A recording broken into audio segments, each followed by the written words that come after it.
پتہ نہیں لوگوں نے دین کو کس معنی میں سمجھا. میرے حضور سے تو کسی نے پوچھا کہ حضور میں جہاد پہ جانا چاہتا ہوں. فرمایا احیٌ والدہ کا، کیا تیرے والدین زندہ ہیں؟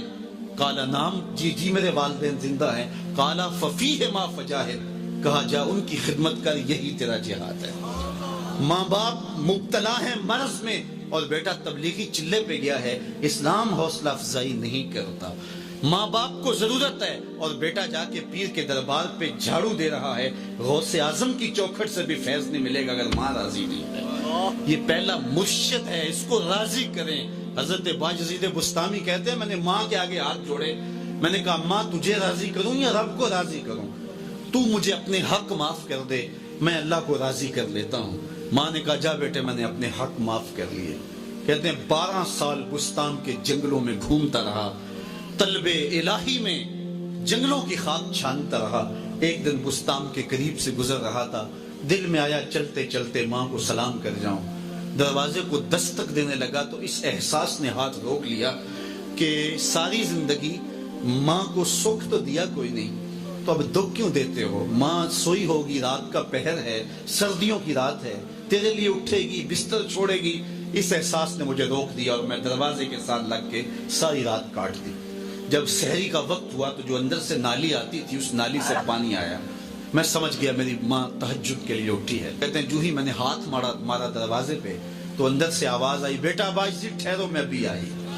مائیں بیٹوں کے دستک کے انداز سے بھی جانتی ہے کہ یہ کس بیٹے کے ہاتھوں کا لمس ہے. میں بارسلونا کے ایئرپورٹ پہ کھڑا تھا تو مجھے لگا کہ ساتھ کوئی ماں بولی بول رہا ہے، تو وہاں غنیمت ہوتی ہے کوئی ہم زبان مل جائے. تو میں غیر ارادی طور پر ادھر لڑک گیا. تو وہ انڈیا کے لوگ اپنے دوست کو الوداع کرنے آئے تھے.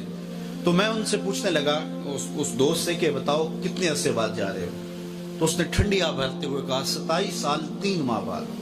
وہ کہتا آیا تھا ایسا پھنسا، اس وقت جو ہے وہ مجھے سبزہ خط نکل رہا تھا اور اب داڑھی بھی سفید ہو گئی ہے، اور حسرت سے کہنے لگا پتہ نہیں گھر والے اب پہچانتے بھی ہیں یا نہیں.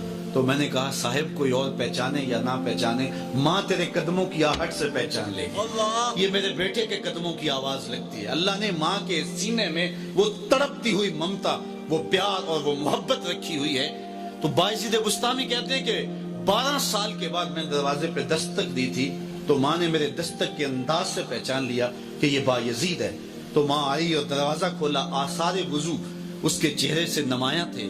تو میرے پھٹے ہوئے کپڑے، بکھرے ہوئے بال، پراگندہ حالت جب میری ماں نے دیکھا تو ماں کی آنکھوں میں آنسو آ گئے اور میری ماں نے ہاتھ پھیلائے اور اللہ کی بارگاہ میں عرض کی مالک میرا بیٹا بایزید تیری طلب میں نکلا تھا، تو نے ابھی تک اسے اپنا قرب نہیں دیا. حضرت بایزید کہتے ہیں 12 سالوں کی ریاستوں سے جو نہیں ملا ماں کے اٹھے ہوئے ہاتھوں سے مل گیا. میں نے کہا مالک میں تجھے کہاں ڈھونڈ رہا ہوں، تو کہاں موجود ہے؟ تو جدھر ماں کی نگاہ ہوتی ہے وہی جگہ اللہ کی جلوہ گاہ ہوتی ہے.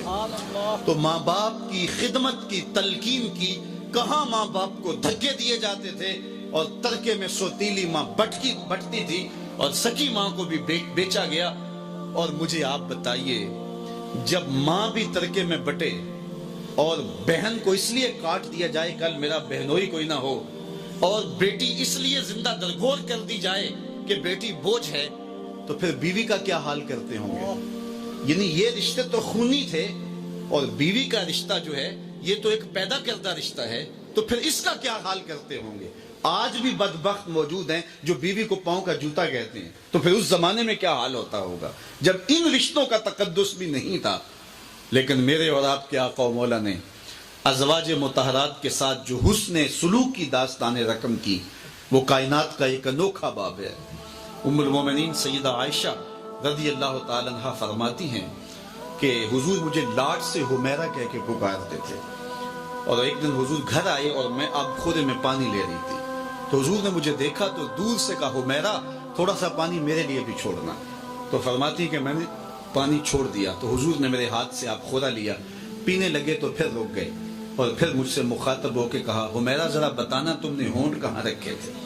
میں وہاں ہونٹ رکھ کے پانی پینا چاہتا ہوں. مجھے یہ بتاؤ اگر شوہر کا رویہ بیوی کے ساتھ یہ ہوگا تو گھر جنت کا ٹکڑا نہیں بنے گا؟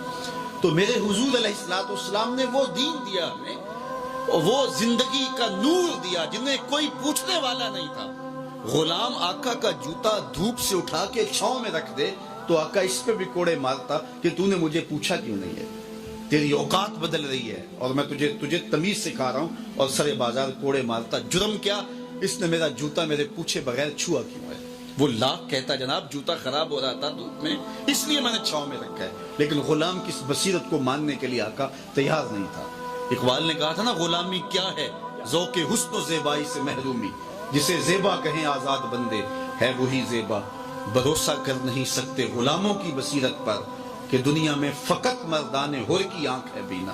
غلام کی کیا حیثیت ہے، آقا کا جوتا دھوپ سے اٹھا کے چھاؤں میں رکھ دے، آقا اس پہ بھی کوڑے مارے۔ لیکن جب طلوع مہر فاراں ہوتا ہے، حضور جلوہ فراز ہوتے ہیں، آئے اور معراج پہ گئے، واپس پلٹے تو کہا بلال تو کون سا نیک عمل کرتا ہے، میں نے جنت میں تیرے قدموں کی آہٹ سنی ہے۔ کیا خیال ہے، اس ایک جملے نے دور غلامی کی ساری تھکن اتار دی ہوگی، اور بلال فرش سٹ کے فراز عرش پہ نہیں پہنچ گیا ہوگا۔ جس غلام کی یہ حیثیت نہیں ہے کہ وہ آقا کا جوتا بھی اٹھا سکے، اس کو دو جہاں کا سردار کہہ رہا ہے میں نے تیرے قدموں کی آہٹ کو جنت میں سنا ہے۔ ایک خاتون تھی جس کا توازن عقلی ٹھیک نہیں تھا، حدیث میں آتا ہے کہ وہ جس کے پاس کھڑی ہو جاتی پھر جان نہیں چھوڑتی تھی، چونکہ توازن ہی ٹھیک نہیں تھا۔ ایک دن حضور کے پاس آئی اور اشارہ کر کے حضور کو بلایا اور کھڑا کر کے اپنی باتیں سنانا شروع کر دی۔ حضور سن رہے ہیں، صحابہ کو بڑا غصہ آ رہا ہے اور کہہ کچھ نہیں سکتے کہ حضور خود ہی تو توجہ سے سن رہے ہیں۔ دیر تک اس نے حضور کو کھڑا کیے رکھا، جب خود جانے لگی تو صحابہ نے عرض کی حضور اس عورت کا توازن ٹھیک نہیں ہے، لوگ اس کو دیکھ کے راستہ بدل لیتے ہیں، جس کے پاس کھڑی ہو جاتی ہے پھر جان نہیں چھوڑتی، آپ کا وقت قیمتی، بدن نازک، کار نبوت کی اہم ذمہ داریاں آپ کے کندھوں پر، تو آپ ایسی ویسی عورتوں کی باتیں کیوں سنتے ہیں؟ تو حضور علیہ السلام نے فرمایا، غالباً یہ کہنے والے حضرت عمر تھے، فرمایا عمر پورے مدینے میں اس بیچاری کی کوئی نہیں سنتا، میں بھی نہ سنوں۔ اور پھر اس کو بلا کے کہا بڑھیا جب دکھ زیادہ ہو جائیں جہاں مرضی کھڑا کر کے اپنے دکھڑے سنا لیا کر، ایک تو ہی ہوتے ہیں میری یہاں آساں دا سہارا، دس کنوں کراں جے تینوں نہ کراں یاد۔ ان کا میلاد کیوں نہ منائیں، ان کا ذکر کیوں نہ کریں، جن کا کوئی پرسان حال نہیں تھا، ان کو عزت میرے حضور نے دی ہے۔ بیوہ کے سامنے اپنی بیوی سے پیار کرنے سے روک دیا کہ بیوہ کے دل کو ٹھیس پہنچے گی، اس کو شوہر یاد آئے گا۔ غریب کے سامنے اپنی دولت کی نمائش کرنے سے منع کر دیا، بلکہ یہاں تک فرمایا اپنے گوشت کی خوشبو سے غریب ہمسائے کو تکلیف نہ دو، یا تو تھوڑا سا پانی زیادہ ڈال لو اور شوربے کی ایک پیالی ہمسایوں کے گھر بھی بھیج دو، اور اگر ایسا نہیں کر سکتے تو ایسے زاویے میں یا ایسے وقت میں کھانا پکاؤ کہ غریب کے بچوں تک اس کی مہک نہ پہنچے۔ بچے ہوتے ہیں ضد کر بیٹھے تو ان کا غریب اور مزدور باپ ضد پوری نہ کر سکتا ہوا تو ان بلکتے ہوئے بچوں کے آنسو کون پوچھے گا؟ وہ کیا کسی نے کہا نا، دوپہر کو سلا دیتی ہے بچوں کو وہ اس ڈر سے گلی میں پھر کھلونے بیچنے والا نہ آ جائے۔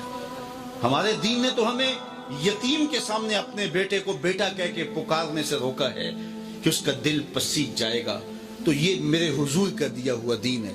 میں آپ سے پوچھتا ہوں، زندگی کی رونقیں جہاں بھی پائی جاتی ہیں، مسلم معاشروں کے علاوہ بھی آج کفر کے معاشروں میں بھی اگر کہیں زندگی کی حرارت، زندگی کا نور اور زندگی کی اچھی قدریں پائی جاتی ہیں، یہ ساری کی ساری دین ہے میلاد والے رسول کی۔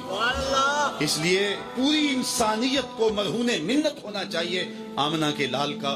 زندگی کے اوپر جتنی بھی روشنی ہے، جتنی بھی خوشبو ہے، جتنی بھی اخلاقی قدریں ہیں، جتنا بھی احساس اور جتنی بھی ہمدردی ہے، وہ جس بھی معاشرے کے اندر پایا جا رہا ہے، یہ میلاد والے رسول کا صدقہ ہے، یہ آمنہ کے لال کا دیا ہوا تحفہ ہے، اور انسانیت کو انسانیت کا سبق ہی میرے حضور نے پڑھایا ہے۔ آفتاب زندگی کی ایک شعاع اولی، نور سے تیرے فلک روشن، درخشاں ہے زمین تیری ہستی روشنی کا، ایک حسیں مینار ہے ہر کرن جس کی نشان منزل دنیا ہو دی، تیری ہر کرن جس کی نشان منزل دنیا ہو دی، تیری نظروں نے تراشے ظلمتوں سے آفتاب، پاؤں تیرے چوم کر ذرے بنے ماہ مبی، اے غریبوں کے سہارے، اے یتیموں کی مراد، محسن انسانیت تجھ سا کوئی نہیں۔